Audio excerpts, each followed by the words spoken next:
हमारे सामने एक क्वेश्चन है if a is 95% of b then what percent of a is b।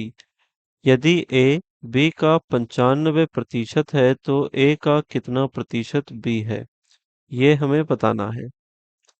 Question के हिसाब से देखा जाए तो कहा यह जा रहा है कि अगर b की वैल्यू 100 है तो इस कंडीशन में a की वैल्यू 95 आएगी।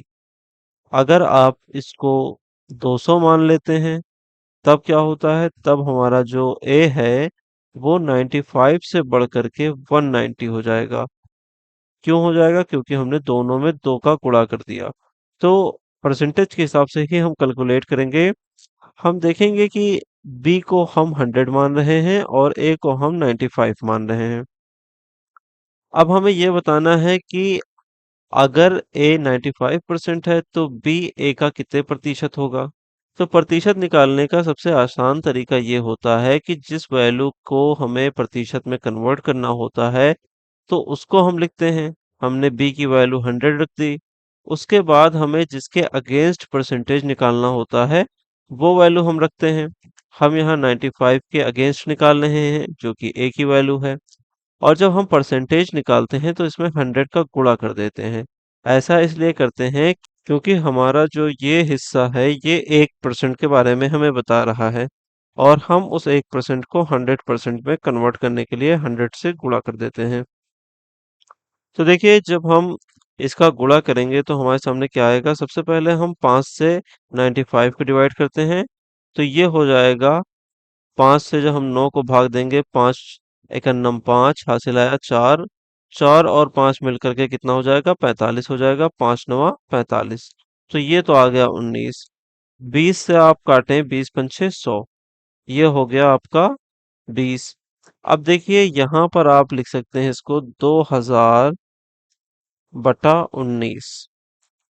लेकिन आप एक चीज और देख रहे हैं, यहाँ पर नोटिस कर रहे हैं, वो ये नोटिस कर रहे हैं कि हम जो आंसर देंगे वो सही बटा में होगा। यानी कि 110 बटा 3 बटा 19 हो सकता है, 104 बटा 7 बटा 19 हो सकता है, 108 सही 17 बटा 19 हो सकता है, 105 सही 5 बटा 19 हो सकता है। यानी कि सही बटा में हम इसका आंसर देंगे। तो इसको ऐसा सही बटा में कन्वर्ट करने के लिए आपको कुछ नहीं करना है। आप 19 से इसको काटने की कोशिश करिए। 19 से जब आप इसको काटते हैं तो आपको क्या मिलता है? आपको मिलता है 19 एकम 19। हासिल आया 1 और यहाँ पर एक 0 है तो ये 0 ले लेंगे। 10 10 19 से छोटा है तो हम ये वाला 0 भी ले लेंगे, लेकिन इसको लेने के लिए हमें एक 0 बढ़ाना पड़ेगा। तो अब ये हो गया 100। हम जानते हैं 19 का पहाड़ा अगर हम 5 बार पढ़ें तो हमें 95 मिलेगा। तो हम 19 का पहाड़ा 5 बार पढ़ लेंगे। अब ये 95 हो गया। लेकिन अभी भी हमारा जो अंश का पद था, ये खत्म नहीं हुआ है। इसमें अभी 5 बाकी हैं और ना ही हम 19 से उसको काट सकते हैं। तो हम एक काम करेंगे, हम लिखेंगे 5 बटा 19। ये सही के पद में आ गया, यानी कि 105 सही 5 बटा 19। तो ये आपका जो है आंसर है, ये परसेंटेज है।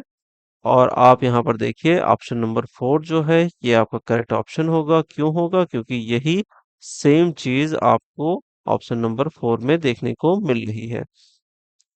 तो क्वेश्चन हमारा यहाँ पे सॉल्व हो गया है। अब हम मिलेंगे अगले क्वेश्चन में, मिलते हैं अगली वीडियो में। Have a lovely day, signing off.